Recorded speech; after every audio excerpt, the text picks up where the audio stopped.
Welcome, everyone, to the Minnesota Legislative Update Forum. Just a little bit of housekeeping rules first. All of your questions for our legislators should be written on cards that are available at the back of the room. We have pens and cards. When you have your question ready, hold it up in the air, and a volunteer will collect it and bring it up here for the moderator. Just a couple of things. This gathering this evening is sponsored by the Moorhead Library. Thank you very much for hosting. It's also the Beyond the Yellow Ribbon and the League of Women Voters. And I also want to invite you tomorrow to the League's First Friday Public event, which is open to free and open to the public at the Sons of Norway, 12 noon to 1 p.m. And you can come early for lunch.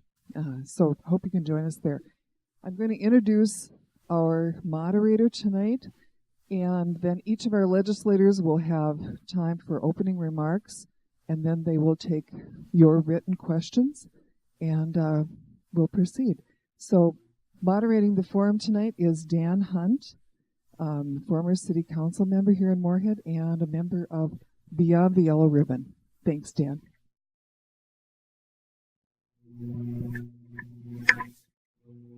I have a little thing to read here. This legislative forum is sponsored by the League of Women Voters of the Red River Valley. The League is a nonpartisan political organization that encourages voter participation through education advocacy. Its members are women and men who volunteer efforts to make democracy work in communities like ours. I belong to Beyond the Yellow Ribbon. It was started several years ago by General Larry Shelto when he was the commander of the National Guard troops. And we formed, and we're an organization that is made up of veterans organizations. We have members of Disabled American Veterans, American Legion, Vietnam Veterans, and the VFW. I just happen to be a VFW member. I'm also a Legion member, but I'm actively involved in the VFW. Our president, Les Bakke, is vacationing for a long period of time. He bought a house down in Arizona, so he's going to be spending his winters there. And I'm sure he's enjoying the weather much more than we are up here. But anyway, he asked me to do this, and this is the first time I've ever moderated anything like this. So you just have to bear with me at times. I'm going to let these gentlemen speak for 5 minutes each so that we can get on to the questions. Unless they want to talk forever, we'll let them do that afterwards. But we're going to try to limit it to 5 minutes. I'm not going to be hard to rule on like that, but and then we get to what your concerns are. Thanks so much, and thanks for attending. I'm glad to see all the interest here tonight. And I want to also thank the Beyond the Yellow Ribbon and the League of Women Voters and the Public Library here for hosting the event. It's so important for us to have this opportunity to connect with our constituents, the people we represent, make sure we're doing a good job for you down in St. Paul. And this is an important time. We've been doing a series of town meetings across the district, and it's because we are now getting into the part of the session where the final decisions are going to be made. When we start back in St. Paul on Monday, we're going to have 6 weeks. And in those 6 weeks, we're going to see those the major bills coming to the floor of the House and the Senate. They've been moving through the committee process up till now, where everybody, the members on those committees go through the bills with a fine-tooth comb, make sure they're ready to come to the full floor. So those final decisions are going to be made soon, and we want input from you. We want to know what your concerns are, and we want to give you a little update on what's been happening. This session is not the budget session. We did that last year, so we set a 2-year budget, which is about a $46 billion budget that we set. And that budget is based on a forecast. And like forecasting the weather, forecasting, what how the economy is going to perform and how much money we're going to be generating, revenue, and what the expenses are, it's never going to be 100% accurate. So sometimes we have a deficit that we have to fix, and we do have to fix deficits because we're constitutionally mandated to have a balanced budget. And sometimes we have a surplus. This year we do have a surplus. It's not a big one. It's about $329 million, which sounds like a lot of money, but when you compare that with the overall budget, it's a very small percentage. So we're pretty close to being right on as far as how much revenue we would generate and what the expenses would be. But we do have some additional revenue to work with. And that's a better situation than having to deal with the deficit. It means we can do a little bit more, whether it be, as the governor's proposing, put more into pre-K education or putting more into our colleges and universities. We do have some extra money to work with, or with tax relief. We anticipate that there's going to be a tax bill this year as well. Usually there isn't in the non-budget year. But because of the changes that were made in Washington, D.C., there's going to be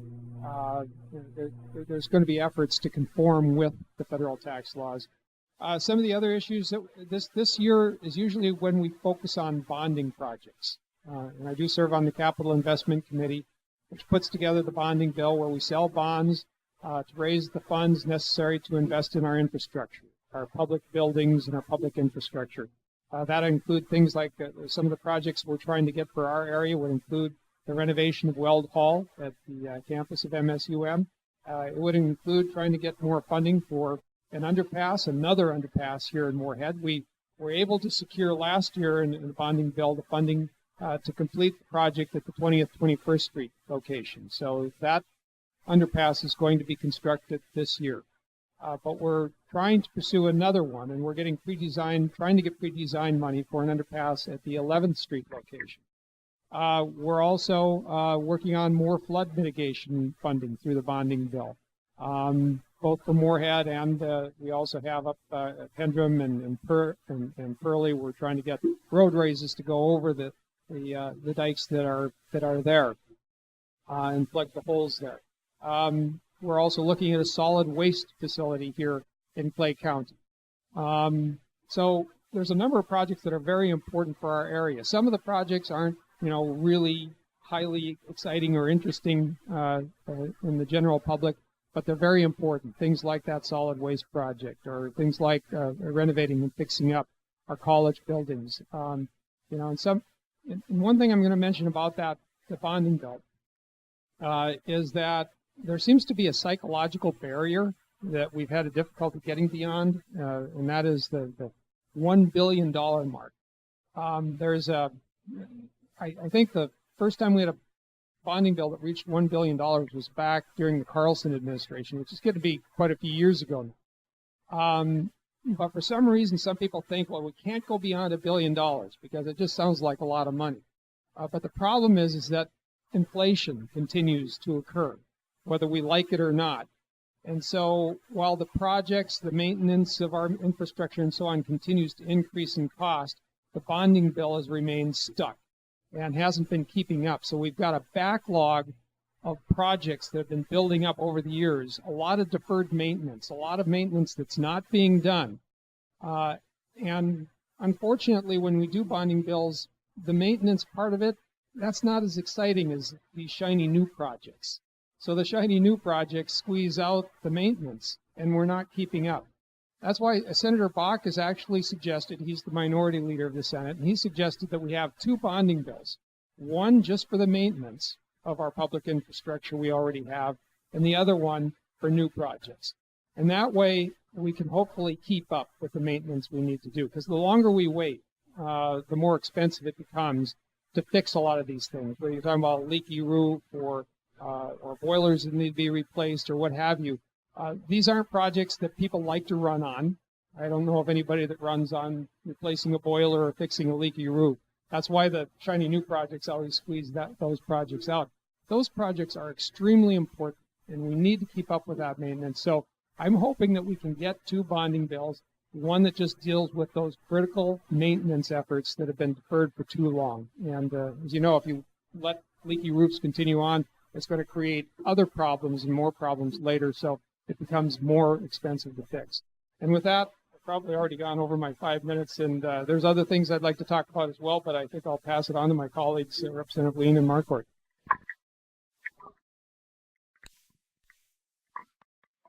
Okay, well, thank you, Dan. Thank you for hosting tonight. And of course, I want to thank the Moorhead Public Library. It's always a nice facility here and a very welcoming, very comfortable facility for us and for you all coming out. And I do want to thank you all coming out. It's nice to see so many faces in the crowd, and I hope we get some good questions. I'd like to hear from you all, what, your questions and what the issues that you'd like to see us address. My name is Ben Lean. I'm the state representative for Moorhead here, House District 4A. And we are right about the middle point of the legislative session, of the 2018 session. We've hit the first two committee deadlines, and we have three committee deadlines. We've hit the first two, and in about 3 weeks, April 20th, we'll be up against the third committee deadline. And so that's really that final deadline for all bills, to make it across to the finish line, to make it to the floor, hopefully to make it to the governor's desk. They have to clear all the committees by that third committee deadline. So when we get back, it'll really be the crunch time, the final push to get some of these bills put together. As Senator Eakin said, we do have a budget surplus this year, about $329 million surplus. And that is good. We do not have to do any changes. We don't have to do any changes because we don't have that deficit. So really any supplemental budgeting for this year will, in a sense, sort of be optional. It's like we wrote the budget last year. We don't necessarily have to do anything, but because we do have that surplus, I know a lot of folks, there are a lot of needs out there. A lot of folks want to do some additional things. So I'd imagine that's where a lot of the work will happen. Also, this year being the second year of the biennium is typically, in addition to it being the bonding year, the capital investment year, people kind of think of it too as a policy year. So addressing bills and issues that don't necessarily have money attached to it, that are just general policy bills. That's what a lot of work will be done too. The governor, he released his supplemental budget proposal. A couple points in there were $10 million each for both the Minnesota State System and the University of Minnesota System. $12 million each, both to address the opioid epidemic that's been happening not just in Minnesota here, but around the country. Also $12 million to help protect older Minnesotan seniors and vulnerable adults. I think that's very good issue we need to address. He also had $30 million for rural broadband development. Of course, a lot of that money tends to find its way to the rural parts of the states a little more than the metro, just because they already have more high-speed internet capabilities. So those are all very good things. I'm anxious to get back and to see what the legislature has in store for its supplemental budget. No real numbers, no real targets, budget targets they're called, have been set by either the House and the Senate yet. So like I say, we're kind of doing some of that work in committees now, putting the budgets together, and I would imagine within the next month or two, the next week or two, we'll see some budget targets come out from the House and Senate. And then the bonding bill, that's going to be really the big kind of the centerpiece of the session this year. And the governor, he put out his bonding proposal, about $1.5 billion worth of public works projects. That's something I certainly appreciate, something I support. I also really have to say I really appreciate him going very big on higher education, both the University of Minnesota and the Minnesota State System. I think those two systems of higher education have not gotten the attention they deserve in recent bonding bills, so I'm glad to see that those two systems are real big winners in at least the governor's proposal. A little bit disappointed that some of our local projects were not in the governor's proposal. He, of course, did have the $628,000 for Weld Hall and some other funding, like I say, for the Minnesota State System that would see its way to the MSUM campus. But there are some needs that we have here in Clay County that the governor did not address. One being that waste resource recovery, the solid waste facility.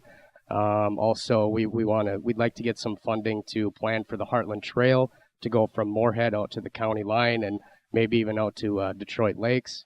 Some flood mitigation dollars that are very crucial, very important to Moorhead, especially as we're growing, and with the annexation of Oakport Township, that brings up some new demands, some new needs. So we certainly have our work cut out for us. And I should say, too, the planning dollars for an 11th Street underpass, a downtown underpass in Moorhead. That's going to be crucially important, again, for the future growth of the city, the future strength of the city, public safety, and just our day-to-day, convenience getting around town. I think it's incredibly important for Moorhead. So like I say, I look forward to hearing your questions and answering your questions this evening. Thank you. Well, good evening. Can you hear me? Okay, here we go. Good evening. I'm State Representative Paul Marquardt. Dan, thank you for moderating, and also like to thank the sponsors, the League of Women Voters and Beyond the Yellow Ribbon and the Moorhead Public Library. This is the one time you can get away with talking loud in a library, so we'll do just that. There's not a lot more to cover from my two colleagues, but a couple issues that we're going to be dealing with is a tax bill and also safe schools. And typically we wouldn't do a tax bill. We had a tax bill last year that actually was quite significant, provided a lot of tax relief for families and our farmers and small businesses and senior citizens. And so typically you wouldn't have one this year.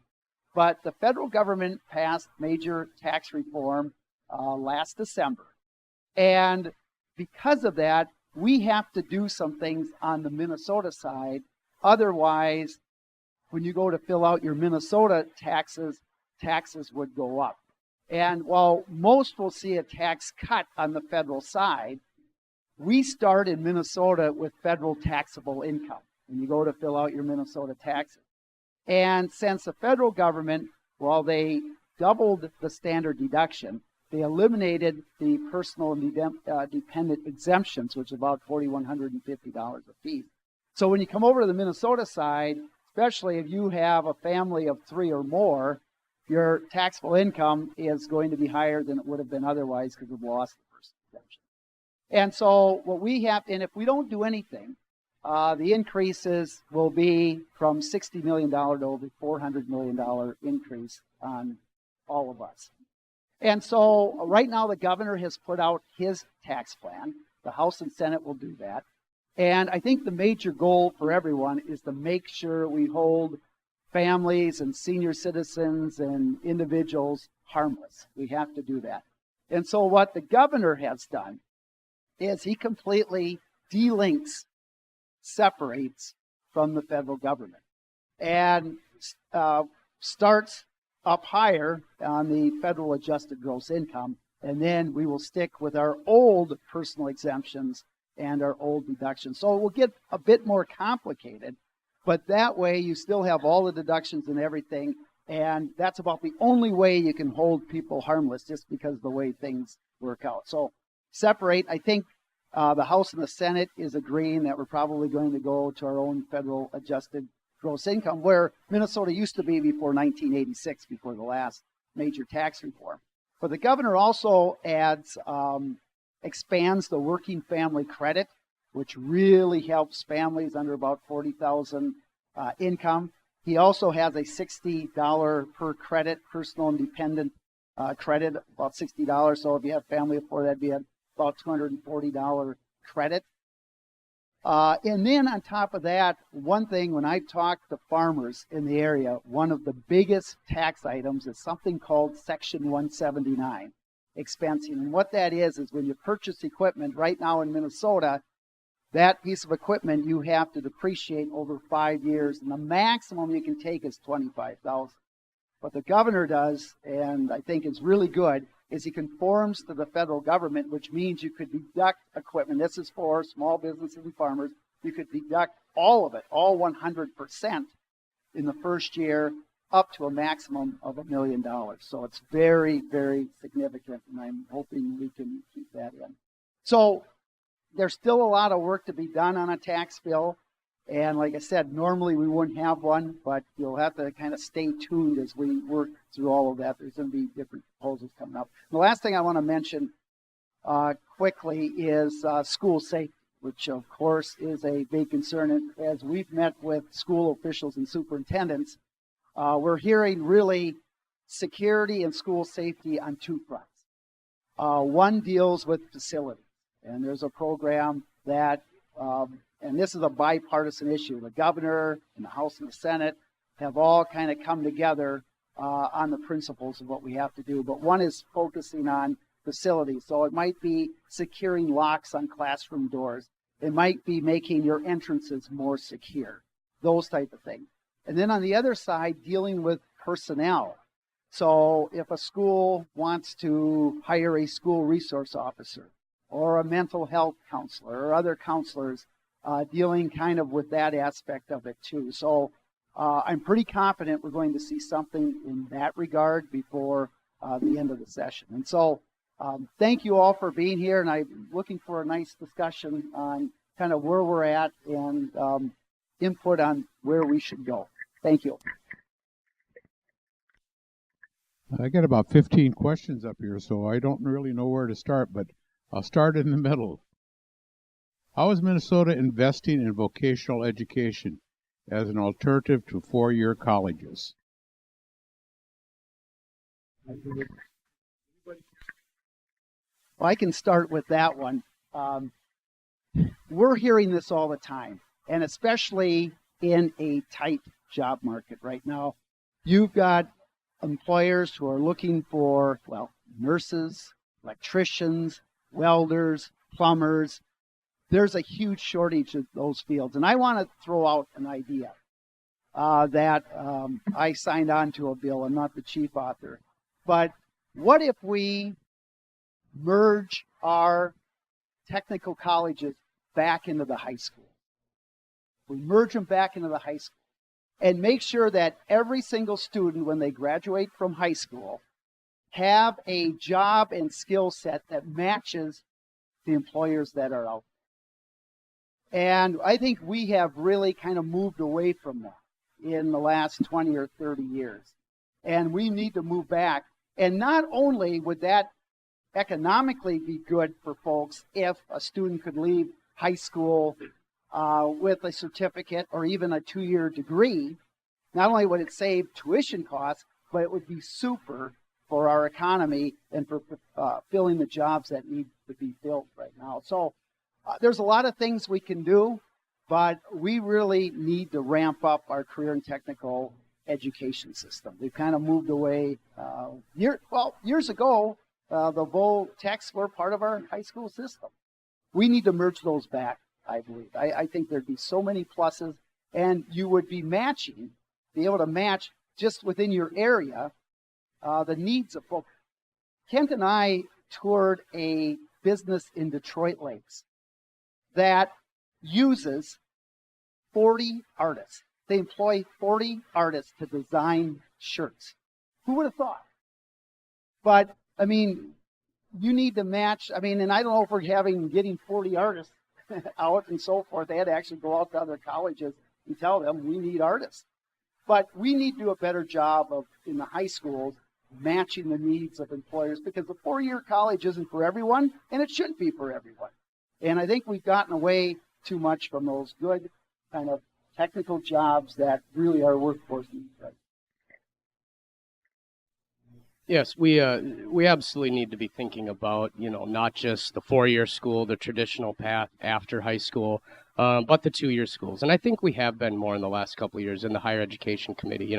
I say the last couple of years, certainly not the last 10, 20, 30 years, but people are starting to become more aware of this issue and more aware of that job skills gap out there, that concept of there being a lot more jobs available than people who are looking for work or people who are qualified to take on those jobs. So we need to look at this issue differently. And I'm certainly open to that conversation about bringing in the vocational, the technical colleges back into the K-12 system. I'd like to sit down with the Minnesota State system and just find out how we can navigate that. Certainly sit down with the K-12 system and figure out how that can work. And around different parts of the state, we are starting to see that, where the high schools and the local 2-year schools are starting to work together. It's kind of more on the local level, but that is starting to happen. So, and I think that's a good thing. Again, it's going to provide employers with those qualified, talented people to come out, right after they're done with their training, whether it's a 2-year training or a 1-year certificate, whatever the case may be. And it's going to help with the cost of higher education. I know I've authored a couple bills to try and bridge that gap a little more between the private sector and higher education, to provide either, tax credits for employers that are going to go out and help pay for tools, tuition, books, supplies, those sorts of things, or by providing grants to employers to be able to do this, to try to offset some of those costs, because that is a model that's already happening. I think it's a good model, that partnership between students and employers, and we need to expand on it. This whole job skills gap, it's not just an issue in Minnesota alone. It's certainly an issue around the country.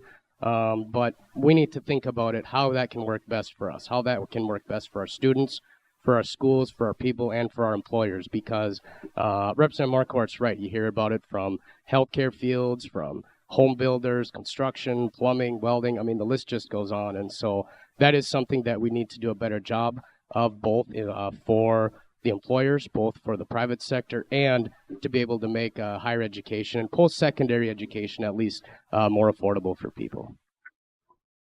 And I believe Dan and Paul really covered the issue well. And I think there has been, prior to recently, I think Ben's right. I think we're starting to move away from this idea that everybody gets a 4-year college education. We've been kind of, I think in earlier years, we're trying to push everybody in that direction, when in fact we need more people in the technical fields, the vocational fields, and it's one of the reasons we're experiencing such a shortage now. So we need to do more. I know Senator Stump, when he was in the legislature 4 years ago, introduced legislation that would have made vocational and technical education free for people who meet up to certain criteria. They'd have to meet up to certain criteria in order to get it for free. While I think that's a good idea, we also want to be careful that we're not going to be doing anything that harms our 4-year institutions either. So, but there are things that we need to do, and one of the reasons Senator Stump brought that up is because, as Representative Marquardt said, at one time, the vocational and technical colleges used to be a part of the public education system, the K-12 education system, and it used to be free. And eventually it was decided that you should put some minimal fee on, at least some kind of fee for students that are going on to the vocational and community colleges, because some weren't taking it as seriously as they should.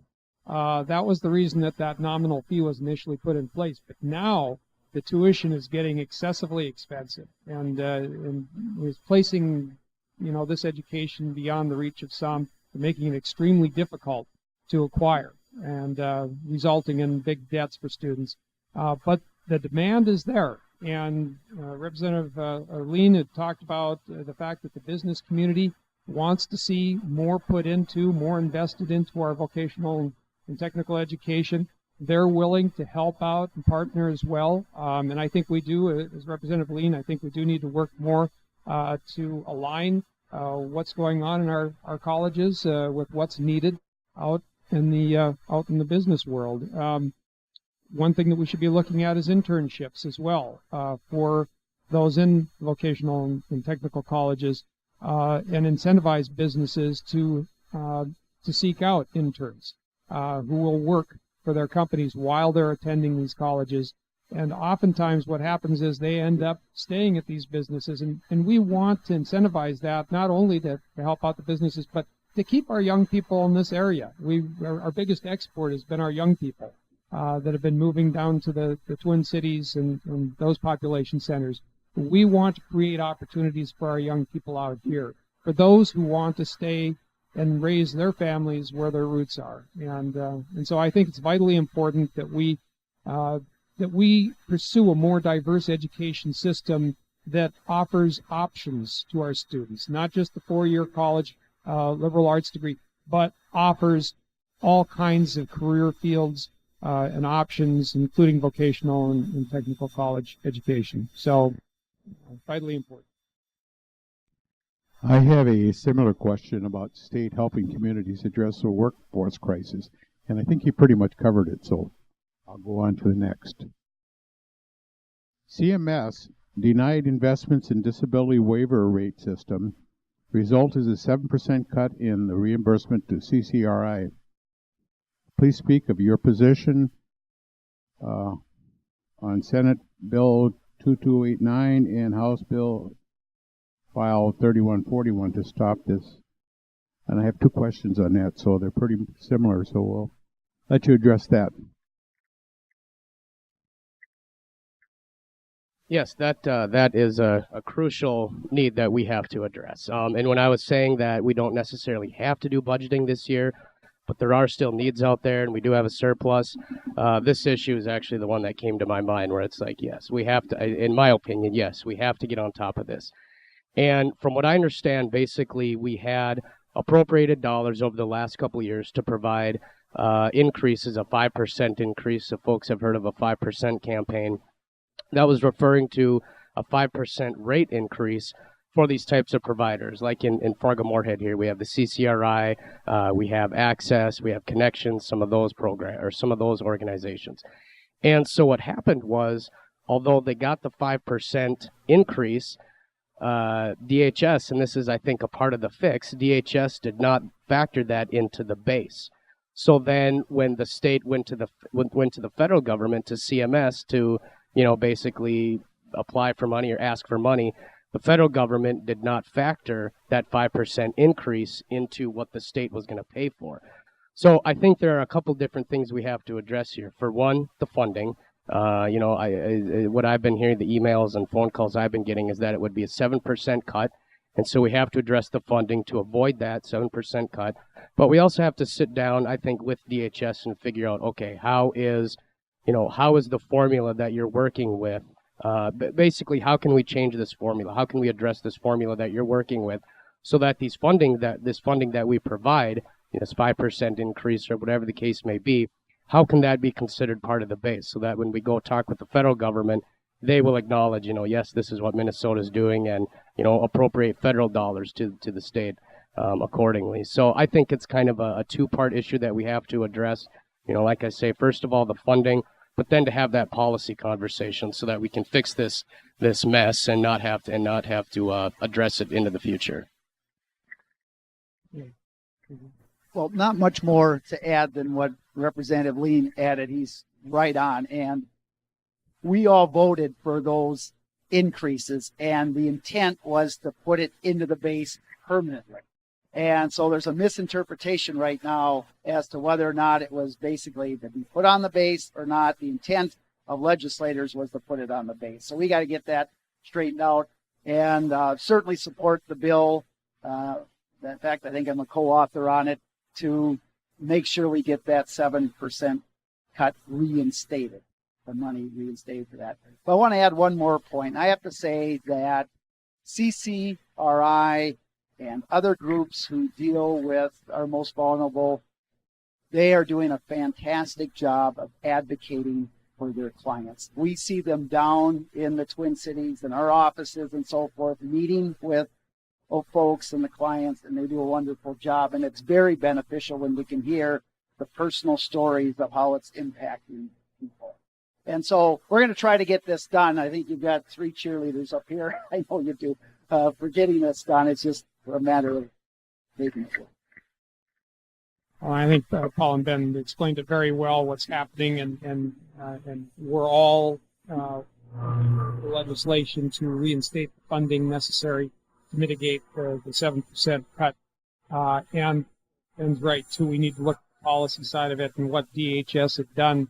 We're not very happy with the Department of Human Services as far as how they didn't place it in the base, which was the intention, was that be part of the base funding moving forward. It wasn't a temporary funding source. It was to be made permanent. And I was a big proponent. Well, I carried the 5% bill, and it's something that's near and dear to my heart. Matter of fact, I'm putting in legislation. We shouldn't be talking about mitigating cuts. We should be talking about increases for funding for our most vulnerable citizens. And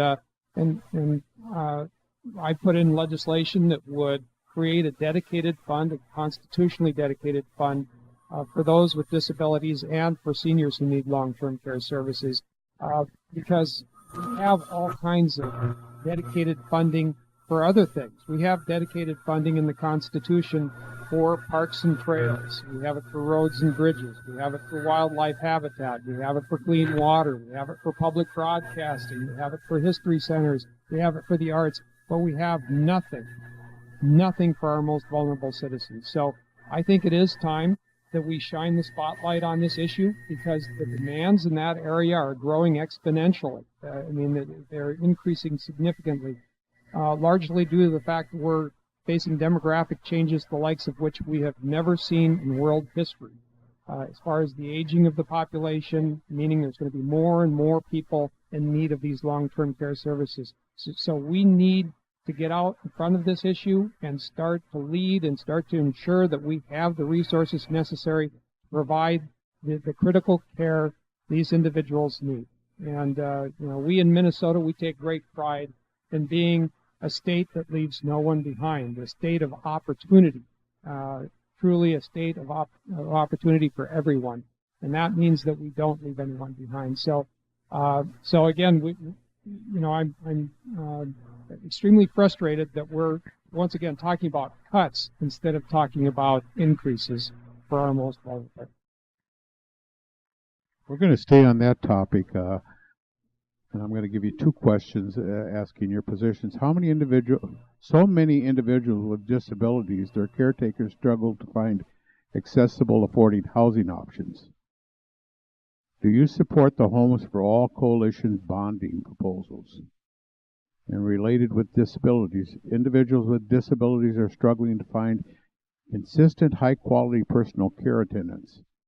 House File 481 and Senate File 393 would pay an enhanced rate for trained CPAs for individuals who need 10 or more hours of support per day.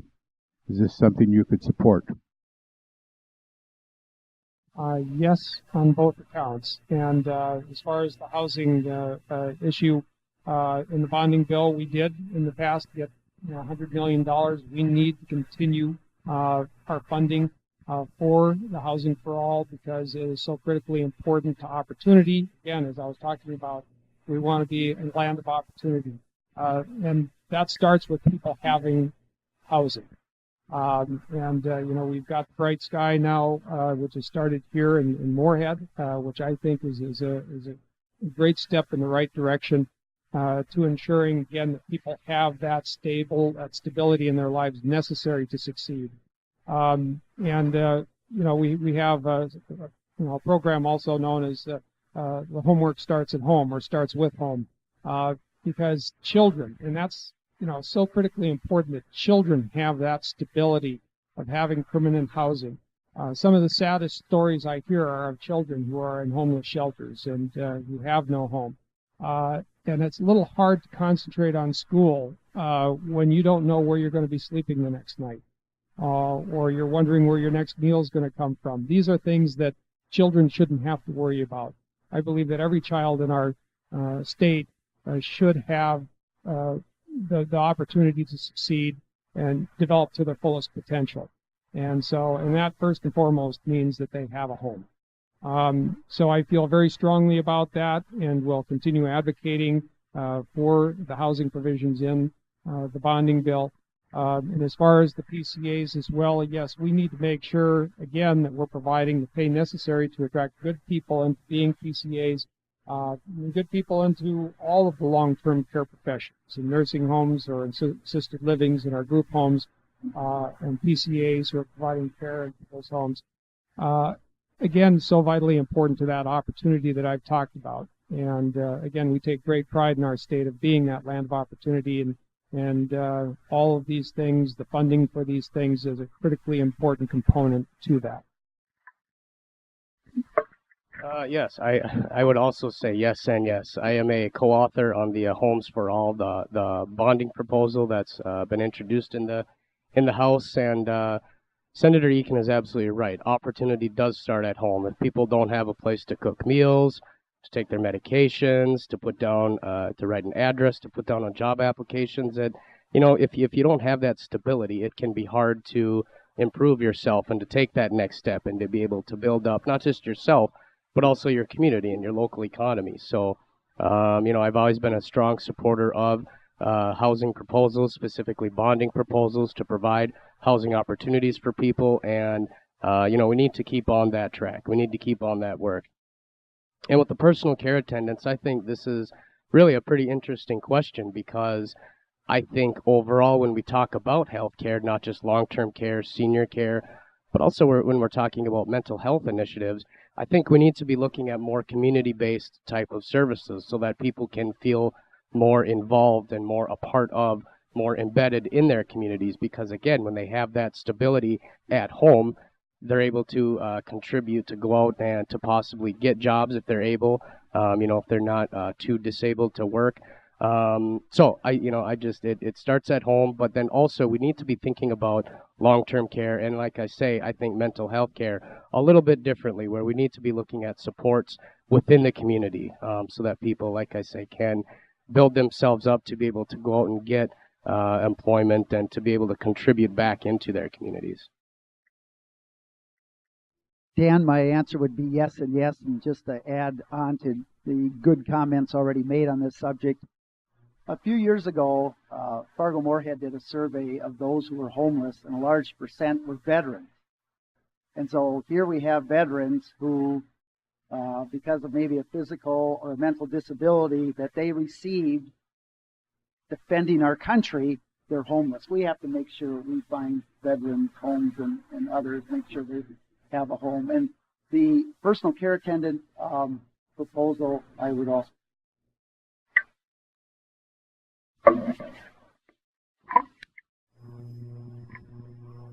Work reporting requirements for individuals who receive medical assistance could cause serious harm to thousands of Minnesotans with disabilities who access the program based on income through Medicare expansion. How would we support the individuals so that they won't fall through the cracks? So I think that question has to do with that bill that requiring you to work to receive Medicaid, I think is that bill. And it's had a few hearings and might have actually, in fact, it actually has passed a few committees. I think everyone in this room agrees that if you're able-bodied and you can work, you should be working, period. But this bill, it does exempt those over 60, exempts those under 18. But it really is unclear as to who's excluded. And here's my concern with this. And a little bit back to what I was just talking about veterans. And those folks who have physical disabilities or mental health issues that simply do not allow them to work. And I want to make sure we don't penalize those folks and keep them off of Medicaid. And what we know is they've looked at this actually would cost the state more money because if they don't get Medicaid, they're on some other program, more than likely. And so should people who can work? Absolutely. But I want, and even Senator Johnson, I saw in a newspaper report, said he had to go back to the drawing board a little bit to make sure that the definition of those who have mental health concerns and so forth, that we're not excluding. So there's still a lot of work even to do on that. But my big concern is I don't want to have someone who simply can't work because of a physical or mental disability to lose their health. And so there's still a lot of questions we need to address on that. Representative Marquardt is absolutely right. I think that for people who, and there is uncertainty with this bill, and for people who are contending with a chronic illness, a chronic condition, or they are disabled, they would still have to be going through and affirming their inability to work every month, just like everybody would have to go through and affirm that they are indeed out looking for work. And so when you're dealing with some of those chronic conditions, or you are indeed disabled, it's enough effort to have to deal with your illness. It's enough effort to have to deal with your insurance company, your doctor, all the drugs you might be taking. And so to pile on one more administrative burden, in my mind, it's just, I don't think it's good policy.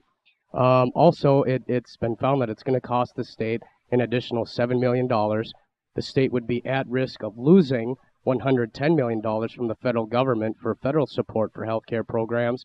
And, I mean, to be frank about it, it's going to increase government, actually, because there are going to be about 65, 66 full-time employees that would have to be hired on. These are new employees, not existing state employees, that would have to be hired on to handle all the administration of this program, all the paperwork of this program. So, I mean, I understand the intent of it, And to an extent, I support the intent of it. People who are able-bodied and getting free healthcare or government healthcare, yes, they should be out working. I don't think anybody is going to argue that. I just don't know if this way is the best way to address the issue. Yeah, and I would agree. I think both Paul and Ben pointed out that it actually is going to cost us more. So as far as some of those trying to advocate this legislation as a way to save the state money, it's not true. It's going to cost us more in the long run. And one of the reasons, too, is because if people aren't getting the health care coverage they need, it means that conditions that maybe are more treatable might become much more serious if they don't get the care when they need it. And so it's going to cost a lot more in the long run treating them later. And the state's still going to have to be picking up the tab because, as Paul said, it'll probably be under some other kind of program or just going to the emergency room, which the hospitals would have to eat, in which case they just raise up the premiums on everybody else then. So somebody's going to pay for it, and it's going to be more expensive. So I don't think that argument for it really holds water. The other argument, of course, is that it's going to incentivize or it's going to push people into working as they should. And I would agree that if you're able to, you should be out there working. But I do think that the carrot works better than the stick in that regard, that we could have things like the earned income tax credit, for instance, and ways to make work pay so that it incentivizes people to get out there and find work. So that would be the direction that I would prefer to move in. And as far as taking away health care from people, we should be moving in the other direction again, where we're trying to expand health care coverage for people, not taking it away from people.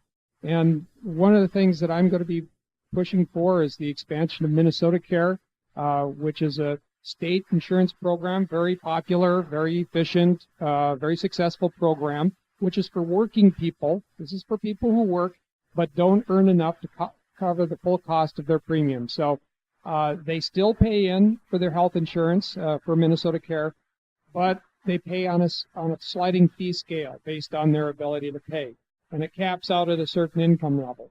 What I would like to see is to remove that income level and allow people above that income level to buy in to the Minnesota Care program, and it would be completely paid for because they would be paying the full cost of that insurance, but it's lower cost insurance and it's good quality insurance.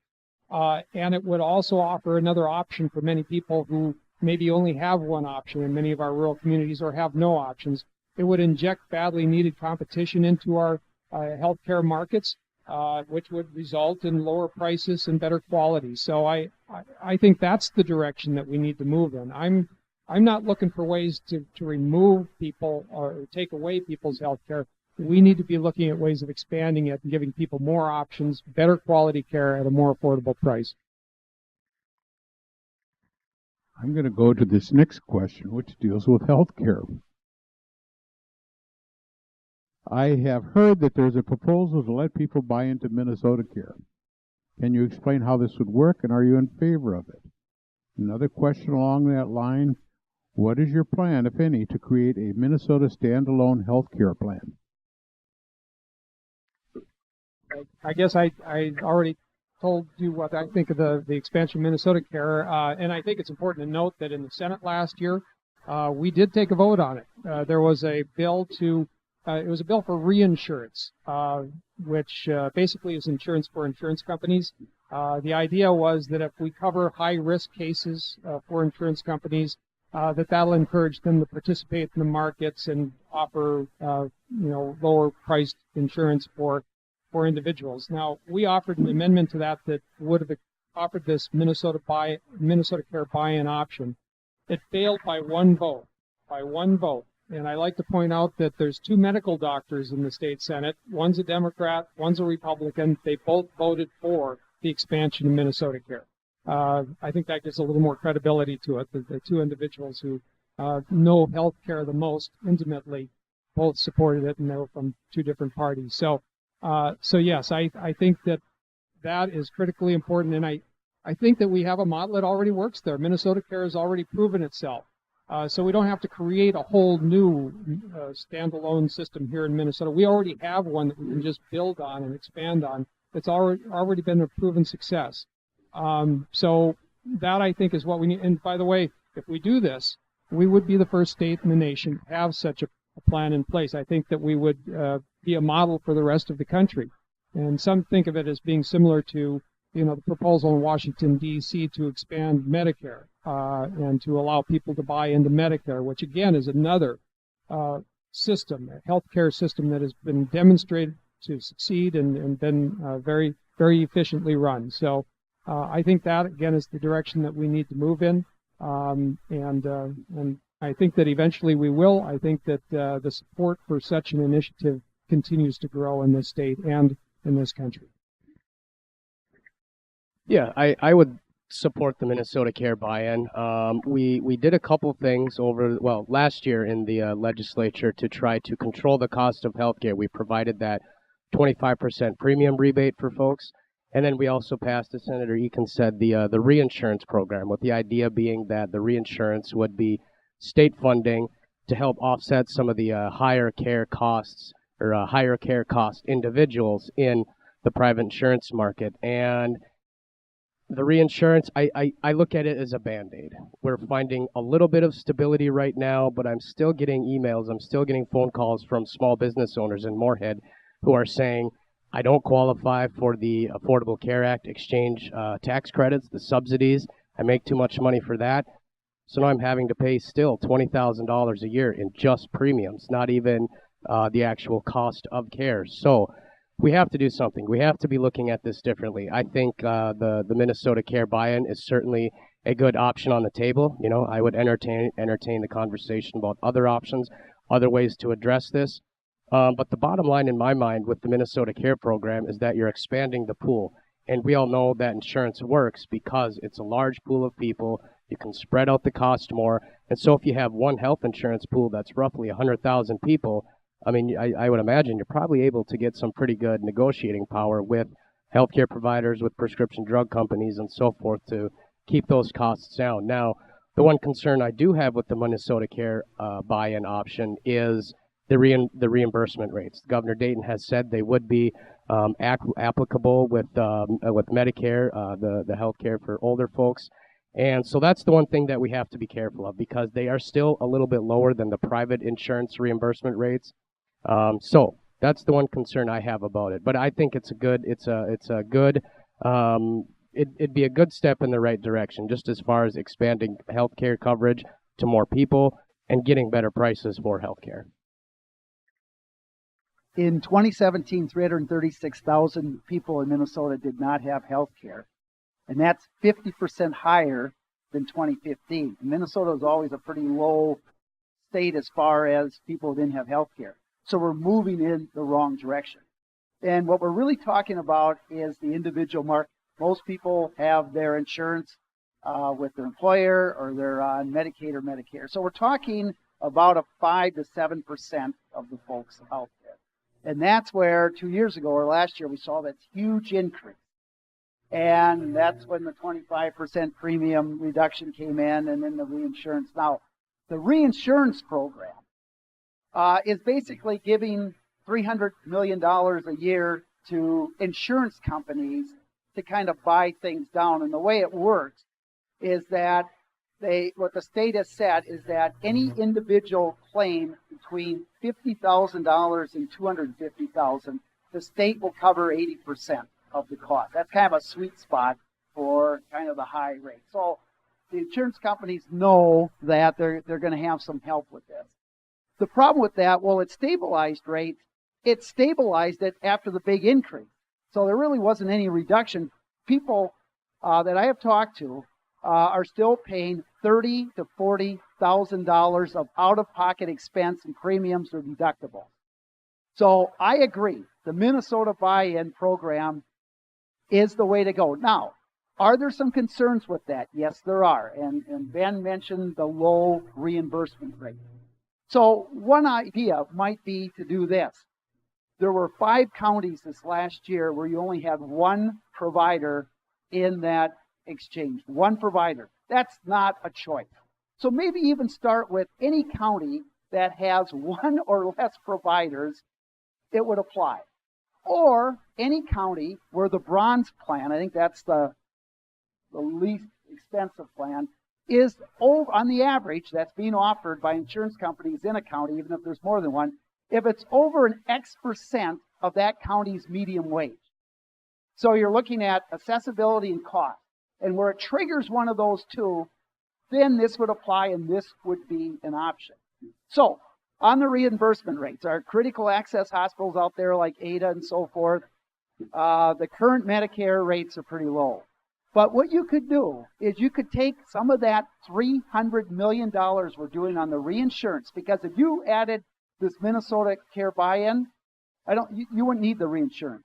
You could use some or all of those $300 million to provide either raising reimbursement rates or provide dollars directly to these hospitals or even nursing homes or whatever.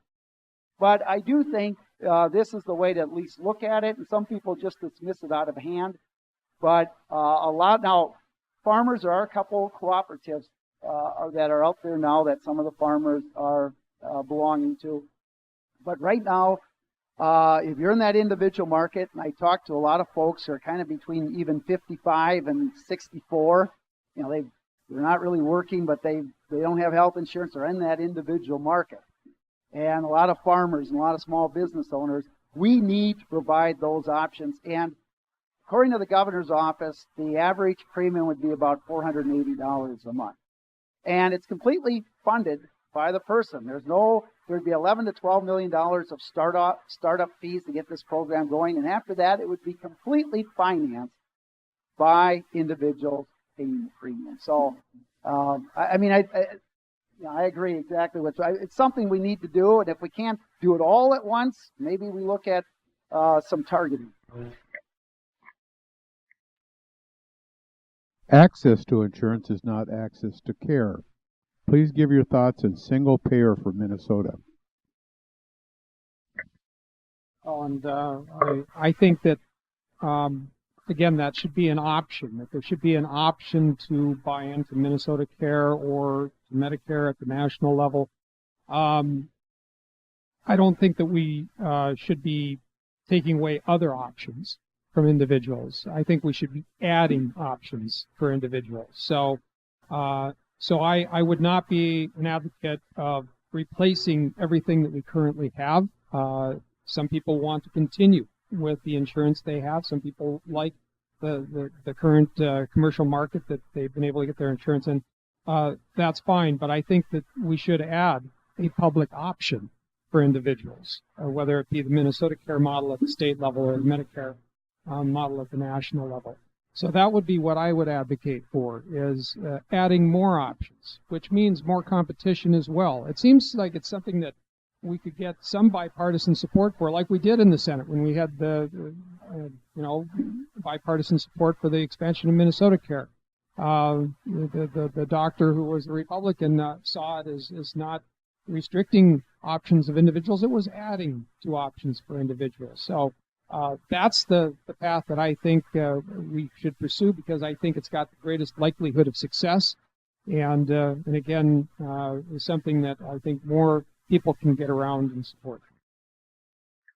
I'm certainly open to the conversation about a single-payer system. The one concern I would have about that would just be this overall sustainability of such a program. And I liken it a little bit to free college for people. I just don't know that completely free college for folks is a sustainable model, at least until we can get a handle of what's driving the increase in tuition, what's driving the increase in the cost of higher education. I don't think we can just be giving it out to people. Plus, I think, people should have some skin in the game. People should have some personal stake in these types of issues. So, at least for now, I think we need to introduce another option, as Senator Eakin says, a public option or a Minnesota Care buy-in, because we all know with competition comes better prices. And so if we have that other option, that would be injecting some competition into the healthcare, the health insurance market. And so I think that would be the first step. I don't, as Senator Eakin says too, I wouldn't want to be taking away if people are happy with their coverage, if they're getting it through their employer or whatever the case may be. I wouldn't necessarily want to take that away from people. So I think ultimately the cost of care and access to care is what we need to address. And I think there are different ways we can do that. Like I say, I would be open to the conversation of the single payer system.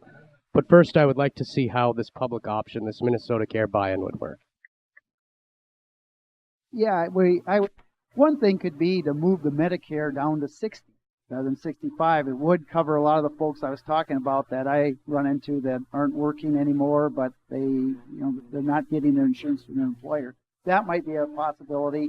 And then I think if you could get a Minnesota Care buy-in and provide the competition, that would not only help lower some costs, but probably help just even the quality of things. And we need to do better as a society too to try to help lower healthcare costs overall. I mean, that is a big concern, and even the Affordable Care Act never really addressed that. It tried to put the consumer more in charge, but didn't really look at how to really deal with healthcare costs. And smoking and not eating right, not exercising, I mean, those lead to huge costs on the healthcare system. And I mean, so I think even what Representative Lean says, people have to have a skin in the game, and they certainly do with our current system. But the key is we have to make it accessible, and we have to make it affordable, and we increase the options, especially in that individual market. Then I think prices can come down. But when you've got like 5 counties with only one provider, there isn't much incentive to bring costs down.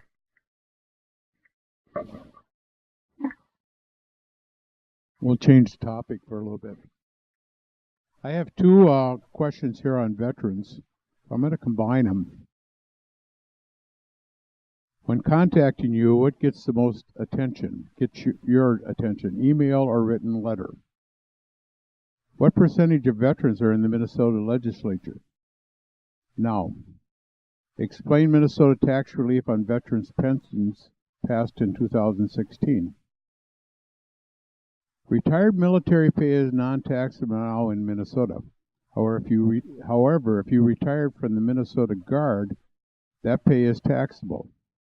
What is the rationale for this? Guard does not collect until their age 60, while active duty draws their retirement after 20 years of service. I have 4 years active duty in Vietnam and 17 years of Minnesota Army National Guard. 70% disabled receives property tax break. What about 50%? Why is the magic number 70%? And I can name a number of those are tax questions. So I think I will look at that. First of all, between a written or an email, if it's personal, it has a great effect. It doesn't matter which one, as long as it's personal. We tend to get some emails that are, send them out, and you'll get 20 of the very same worded email with just a different name. And I still answer all of those, but they're not as effective as hearing from you. And so phone call, whatever, if it's personal, it all shares the weight. On tax relief. And yes, a couple years ago, we finally got that done. We exempted military taxes on military pensions, which is really a good deal. And what's also mentioned was the 70% of your 70% disabled, the first $150,000 of value in your home is exempt from property taxes, and if you're 100% permanently disabled, it's $300,000. I'm trying to think, because I was actually the property tax chair when we did that, and I'm trying to think if there's any magic to the 70%. I don't know if there was, and I'd have to go back and look, and I don't know if it was just a matter of dollars or whatever, but it was numbers set at 70 and 100%.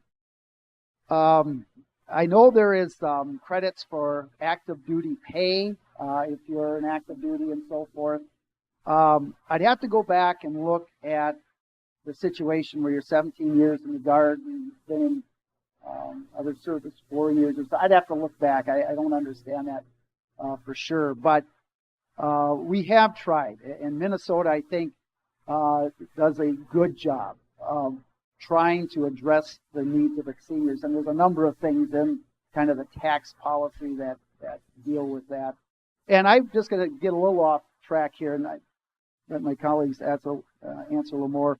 But if you ever make it down to St. Paul and the Capitol, you have to go to the grounds where they have a lot of memorials on the Vietnam War, the Korean War. They just opened one back up in 2010-11 on World War II. They are really something. And I stay down there right at a hotel right across the way, and many nights, especially in the spring, it hasn't been nice enough yet.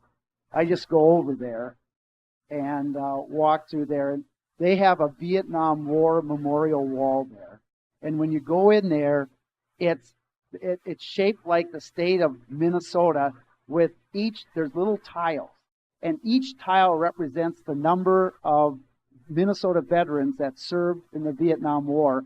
And then there are black tiles geographically around for those who were deceased during the Vietnam War and in the areas and so forth. And then on the wall they have the names by year. It is quite an emotional thing, and it's just a beautiful memorial, but just really. So if you ever have a chance and you haven't done that, you have to get down onto the grounds south of the Capitol there and see just kind of the memorials for the veterans. Well, I want to begin by, first of all, thanking anybody who has served our country or is currently serving our country. I mean, we all, those of us who have not served in the military, certainly owe all of you a debt of gratitude that really can never be paid. I mean, you putting your lives on the line essentially for all of us, that can really never be thanked enough. But that is an interesting question about the National Guard pay and the military pay, and it's certainly something I'd be open to. I mean, I am glad it came up just because it's not something I was aware of, I have to admit. So that's certainly something that I'd like to explore. And of course, we did exempt all military pensions from state income taxes a couple of years ago. That was something I supported. I was glad to see that we got done. I have also introduced a bill, and I'm continuing to try to push it forward here. We ran into a little bit of a roadblock last year just with so much other attention on transportation, putting together a comprehensive transportation bill. But essentially my bill would exempt for 100% disabled veterans all fees and taxes associated with vehicle purchases, driver's licenses, registering vehicles, things like that. So that's something that I'm going to certainly keep pushing, keep working on. And again, I just think things like that are the least we can do for people who have given so much for the rest of us. As Ben said, so much sacrifice has been made by those who have served us in the military, and we need to recognize the sacrifices they've made. As you've all heard it, I'm sure, but freedom isn't free. And those who paid the price for it are those who have fought in the military and made those sacrifices. So, and I was a supporter of the legislation as well to exempt military pensions from the income tax. I think that was an important step in the right direction. I do think we need to go further. Ben was talking about as far as the National Guard and other military pay. I'm not exactly sure why there's a distinction made in how they've been treated. It may go back to the fact that National Guard's duties were more different earlier on. Where now a lot of the National Guards are guardsmen and those serving in the National Guard are going overseas to engage in direct combat, just as anyone in the regular military is. So I don't think that there should be a distinction in terms of how we treat their pay and how we treat them in terms of taxation. So that's something that I think we should be looking at as well and making some changes. So I'm glad that the question was asked and that the issue was brought up.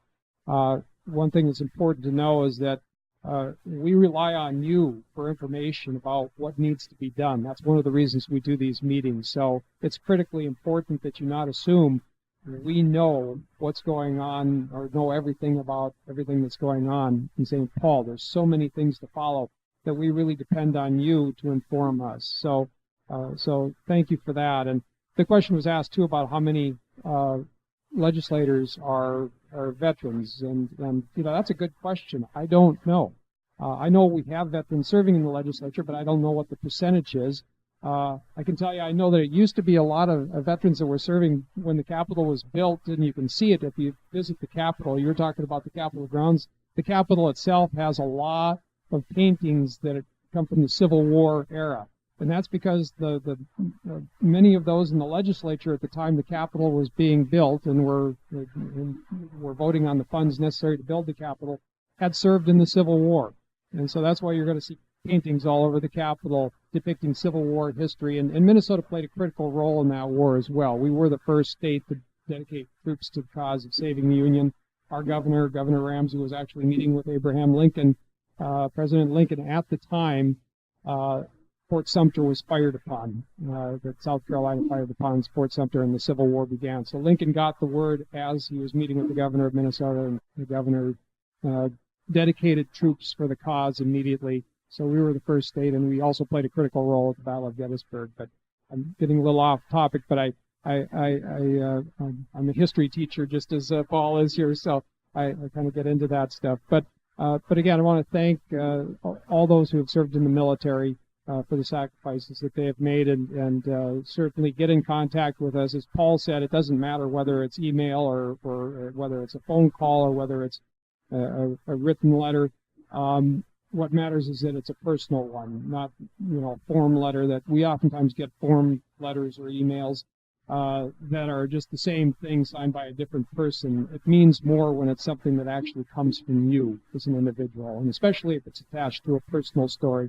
And it's a really heartfelt, advocacy for a particular issue or particular legislation. I'm going to ask that these next questions be, the answers be short. I've been reminded we're going to be out here by 8 o'clock, and we're going to give you some time for closing remarks. So, should the trade war with China happen, what can Minnesota legislature do to protect our exports?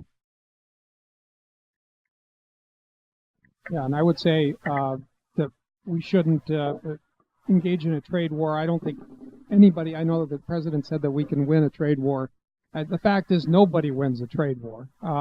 Neither country does. So I think that we need to avoid trade wars. I do believe that, free trade is good for, all countries, and including our own. So I would advocate for that, and we need to definitely be protecting our exports. I think there's a lot of concern among farmers in particular, now that China's been talking about targeting certain commodities and farm products coming from the United States. And of course, we are a farm state, so it could have an especially adverse effect here in Minnesota, and this part of Minnesota, which depends so heavily upon agriculture. And I'll end with that. Well, the two biggest parts of our economy, sectors of our economy that come to mind are the iron ore up on the Iron Range and agriculture. And it remains to be seen just exactly how this is going to play out for iron ore. But for agriculture, I know farmers are pretty nervous, talking about a lot of Minnesota soybeans, a lot of Minnesota pork that goes over to China. People are pretty nervous, and rightly so. The farm economy is already not good, suffering a little bit. We did the 40% credit for ag land taxes. I think that was a good start. So a lot of this, I think we have to see how it would play out, but specifically around the agricultural side, I think there are things we can do to help farmers or just help producers in general with value-added products, not just help, not just growing the products, but turning that into a consumable product that can go into the grocery stores or go onto convenience store shelves. That's something that Minnesota does a good job at, so we can build up some support that way. And then on the tax side too, I think we need to continue the conversation about ag land taxes. And I know some proposals have been floated out. Representative Marquardt can certainly speak on this also. But if we can, completely eliminate the school bond levies from those ag land taxes, I think the 40% was a good step. And I'd like to see us go a little bit further there. So the big thing in my mind is the agriculture, just knowing that the ag economy is down already. And if this trade war escalates that downtrend in the ag economy, we're going to have to get smart. And so helping farmers to helping with ag economic development is something we can do, and then addressing the tax side as well. Well, the trade war with China is very worrisome, and I know it has farmers in the area a little nervous also. Minnesota, we're the third largest producer of soybeans, and 30% of our exports are in soybeans, to the tune of about $2 billion a year, and $1 billion, half of that, goes to China.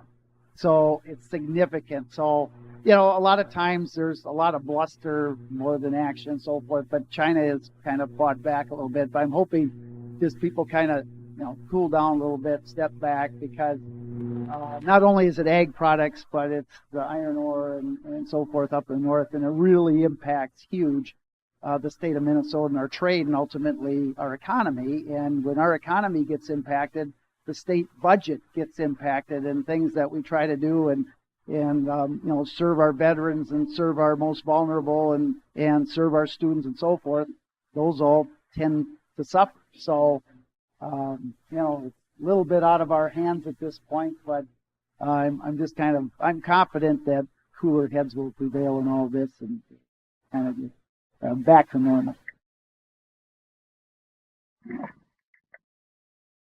What is the status of Minnesota Crisis Line for rural Minnesota families? I have heard that they need $960,000 in order to keep the program viable.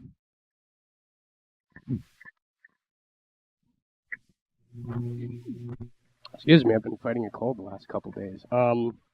We actually had a very interesting hearing in the Ag Finance Committee here just a couple weeks ago about mental health support for rural Minnesota, and specifically for farm families. You know, it can be just hearing some of the stories of some of these farmers where it's like they're carrying basically the weight of the world on their shoulders, and they could be one crop away from not just devastation to their farms, but devastation to their families. And a lot of these are family farms. These farms have been in the same hands for generations. So that can be devastating. And you know, I spoke a little bit about mental health support, and this is something that, you know, again, we have to be thinking about, not just addressing the issue. And I think people are starting to become more aware that mental health issues are prevalent in society, that it may not be something people really spoke about a lot in past years, but we're starting to address these things. And so we need to be thinking about these things a little differently. And I think providing more dollars to, we basically have one, I believe he is a licensed psychiatrist in Minnesota that provides relief through this assistance program, this hotline for farmers. So just one thing we could do would be to expand or appropriate more dollars to expand this so that we can maybe, you know, and this is one person covering the entire part of the state. So if we can expand that for different regions, having people on this helpline for different regions, different parts of the state, I think that would be a big improvement. But it is something that we do have to be cognizant of. Just like I say, as mental health is becoming more of an issue that we're aware of and we're talking about more, just understanding that it really does hit the rural areas and the farm families a lot. And these are people that, you know, they don't really want to talk about their feelings and their emotions very much, especially with people they're not familiar with. So I think that would be one approach, is just appropriating more dollars so that we can have more help and more assistance out there. And I think we need to reach out more. Ben talked about, there's a self-sufficiency kind of mentality among farmers, and so they don't seek help usually, and that's why it's so important. I think that that we in the public sector do something to reach out to try to make sure that people understand that these resources are available. We have to make sure that the funding is there, so that the Minnesota Crisis Line and those who are providing services for mental health and for those that are experiencing extreme stress in their lives have the help that they need when they need it.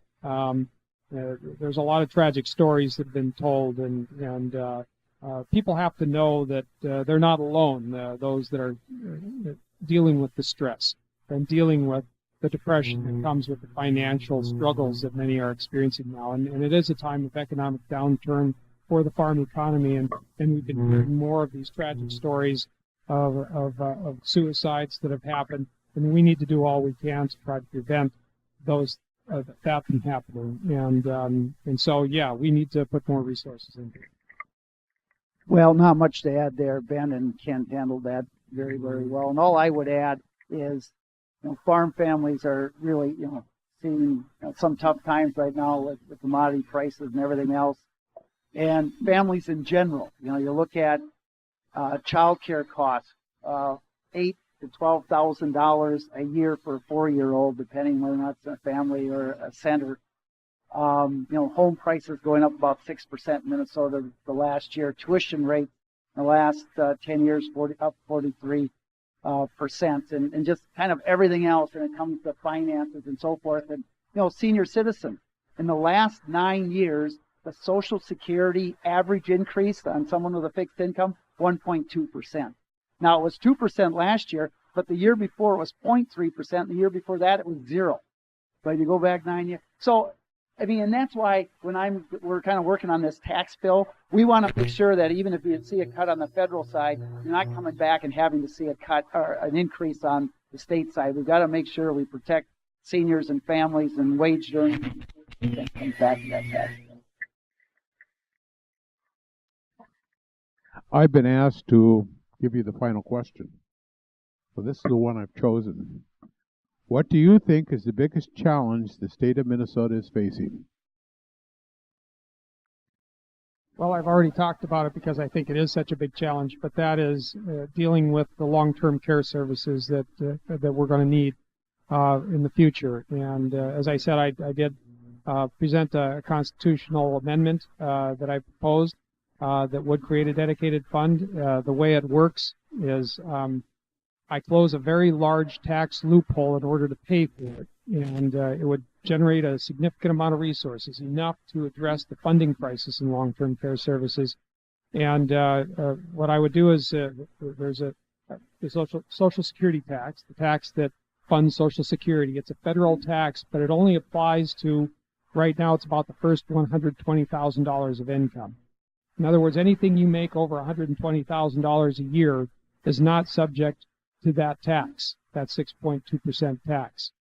So what I proposed is that we close that loophole and that we pick up where the federal government leaves off, and we tax the incomes above $120,000 a year at the same rate that the Fed's tax incomes below $120,000 a year. So it would be fair because it would apply the tax fairly across the board. Regardless of your income, you're paying 6.2%. And that would be, the revenue from that would be put into a dedicated fund for long-term care services for our most vulnerable citizens, people with disabilities and seniors who need long-term care. There's a connection there because Social Security is for seniors and it's for people with disabilities. So I think that we're kind of setting up our own Social Security for those who need those services. So that's what I would say is I think one of the biggest challenges that we face moving forward. And again, we need to shine the spotlight on it. We need to do something about it now because if we don't, it's going to be much more difficult. And it's going to start consuming resources from other parts of the budget. So I think those that are concerned about education or transportation or these other issues should also be concerned about these increasing demands in the long-term care sector, because if we don't start taking care of that and addressing it, they're going to see resources for their education services or for the roads and bridges decrease in the future. I think the biggest challenge for Minnesota right now is rural vitality and just making sure that our smaller communities, but certainly our greater Minnesota communities can stay strong. And I think it's about healthcare. We've talked quite a bit about an expansion of the Minnesota Care, that proposal and some other ideas. And I think economic development also has a lot to do with rural vitality. I think broadband development, making sure that 25% of greater Minnesota that right now does not have access to high-speed internet, making sure that we are able to get that amenity out to people so that people can run their businesses, take their classes, do their homework, those sorts of things. I think that's a big part of it. I think job training is a big part of it, and making sure that we have some real nice cooperation. We've talked about a little bit between the private sector and the education system. I think that's a big part of it. I also think we have to be looking at overall, just general economic development programs for greater Minnesota, making sure that existing businesses can stay strong, but then also making sure that people have the resources to go back. Maybe they went to the Twin Cities or Duluth or something for their education, so that they can go back home and start businesses or do whatever they want to do to make their local communities, their hometown communities strong. So, that's what I would say, just really focusing on making sure that rural Minnesota, greater Minnesota can remain strong. I think the biggest challenge is how we make things better. I'm thankful for our veterans. I'm thankful for our personal care attendants, our business leaders, our clergy, our teachers, our families, our senior citizens. But how do we make things better for folks? And, people don't care about who's right or who's wrong. What you really care about is who can make it better. And that's what we have to focus on. And too many times we get into kind of the polarization because this is one idea, we can't agree with it, no matter what it is. There is no reason in the world we can't come together as a legislature, as communities, to get things done. And how you can make that better, because we're all a team. All those groups of folks, and I know I've missed many, all have made the fabric and the quality of life here in rural Minnesota what it is today. And I wouldn't want to be anywhere else than right here in rural Minnesota. But we're in a bigger context. And so how can we work on making sure there isn't a blame game, it's not right or wrong, but coming together to look at how you make things better, because that's what's going to really make the difference, because we have huge challenges, as mentioned, whether or not it's health care, child care, taxes, safety, education. I mean, these are huge issues.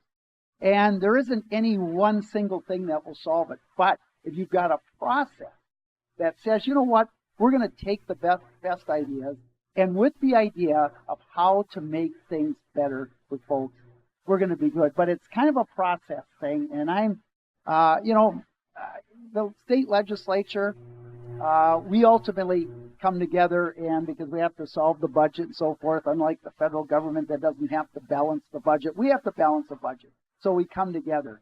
But as residents and citizens, you need to demand of your legislative leaders, your city leaders, your state leaders, and your federal leaders, you need to demand of them to get beyond the rhetoric, get beyond who's right or wrong, and get to what is better. And you've got to hold us accountable for that. But thank you so much for hosting tonight, and thank you all for being here.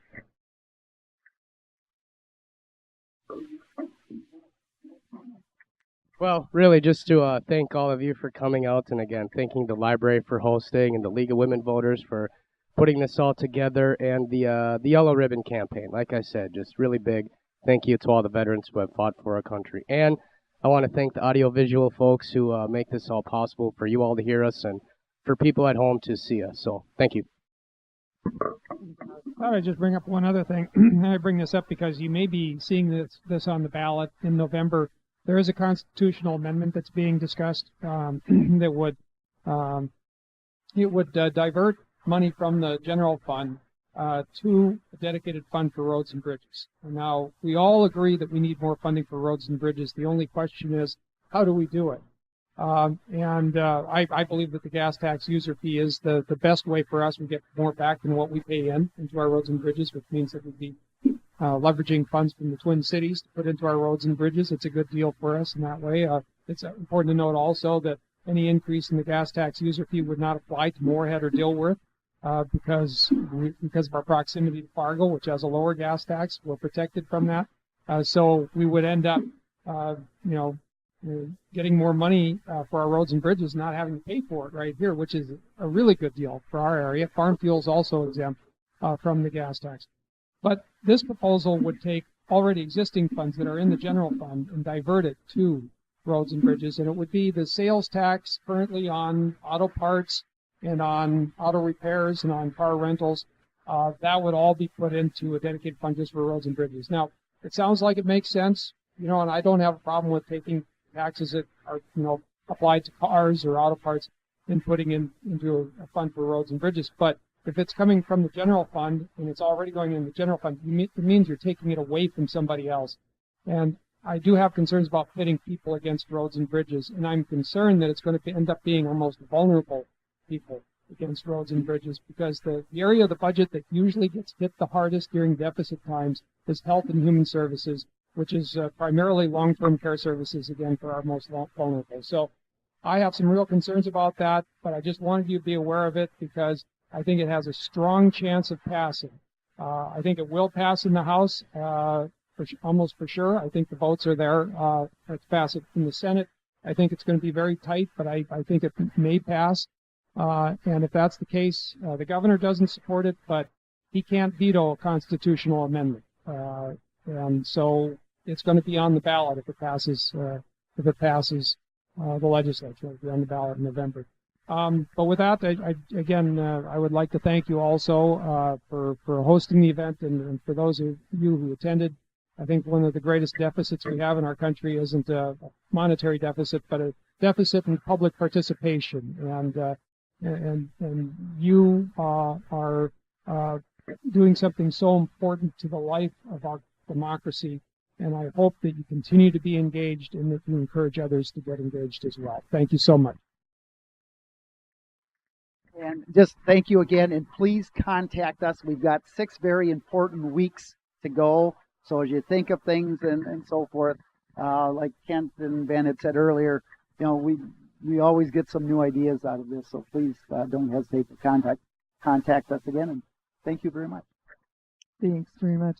On behalf of the League of Women Voters of the Red River Valley, I want to thank the audience for coming tonight, for your great questions. I want to say thanks to our guest moderator, Dan Hunt, and especially thanks to Senator Eakin, Representatives Lean, and Representative Marquardt. And thanks, everyone. Have a great night.